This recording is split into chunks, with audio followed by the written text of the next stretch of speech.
fully accept for why Apple users do like it is the fact that if your whole infrastructure is Apple, then things do work very, very well. You plug your iPod in, it works. You plug your iPhone in, it works. Everything's all integrated, and I mean, it's only when you start to go beyond as you say, Roy, the rails that Apple want you in. If you're doing things the Apple way, then you don't see these barriers, and you're not even aware these barriers are there. It's only when you start to step outside of that and say, hang on, I don't really like iTunes, I want to see if I can use something else. And then you find that, well, hang on, you can't actually talk to your iPod, you can't talk to your iPhone and all that. Why? Because they demand that you've got to have iTunes, and you've got to sync it through. So that's one of the main appeals from what I understand of where Apple are so popular, is that things generally, if all your stuff is Apple, it does tend to work together.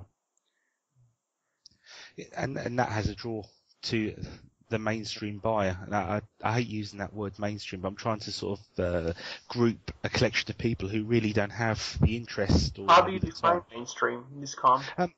What define mainstream? Because we spoke about consumer before, and this word, it's interesting you mentioned this, because I say mainstream sometime, but I don't actually think what it implies.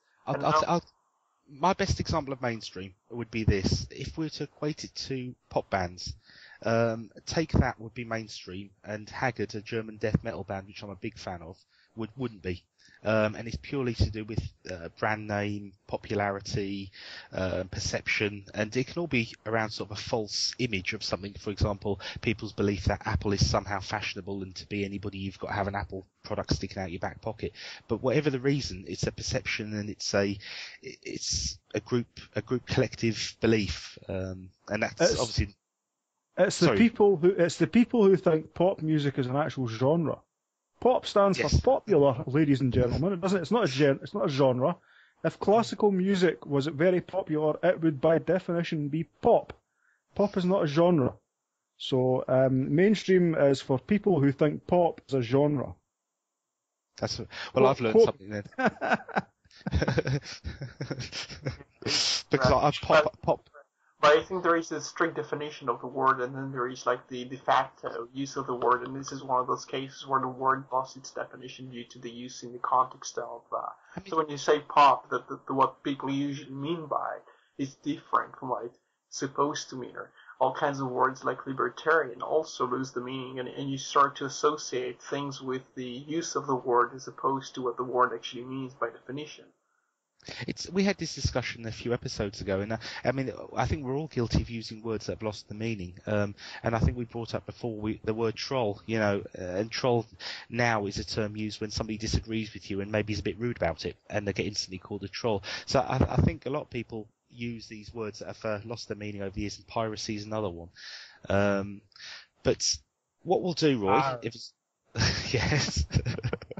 What we'll do now, because time's pushing on, and I want to have another go of Gran Turismo before I go off to bed. So what we're going to do is, I had this idea a few weeks back that we'd do the best of 2010, and this isn't the best of awards, and this is not scientific, so anybody who's sitting there thinking this is going to be sort of definitive answer, basically what I want to do is just go around between myself, Roy and Gordon, and just our favourite things of 2010, and we're going to just categorise them.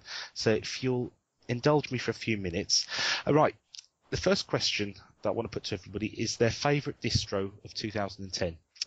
So this can be on the basis of the one you use most often, the one you've been most impressed by, the one you intend to move to 2011, just your favourite distro of 2010. It's not scientific, and it's not putting down any other distro, just your personal favourite of 2010. So I'll start with Gordon. Right. For me, it's Linux Mint Debian Edition. And the reason is because Mint has long been, it started off as Ubuntu based. And the main tree is still Ubuntu based. It's still going to be Ubuntu based. It's just that the Debian edition has been on the back burner for a long time. It's been one of these things that an awful lot of people have been clamouring for. And you've heard it on Identica, you've seen it on an IRC and stuff. So Is there a Debian edition? When's there a Debian edition? Come on, you guys have got to get a Debian edition. Could you switch to Debian? And it's been long sought after, and finally, finally came out. And there's the 64-bit one. I don't know if that's just been released or it's just about to be released. But yeah, it's long sought after, and finally it's out. So Linux Mint Debian edition for me. Right. Roy, what about you? I only used about 3 distros this year, 2 of them being based on Ubuntu. But the one which kind of impressed me for the first time in quite a while was Fedora 14, because I've used quite a few of the Fedora since Fedora 4, or maybe Fedora. I used a Red Hat once before Fedora existed. But this one was especially good, with the exception of one issue with packages I had and I wrote about in my blog quite a few times.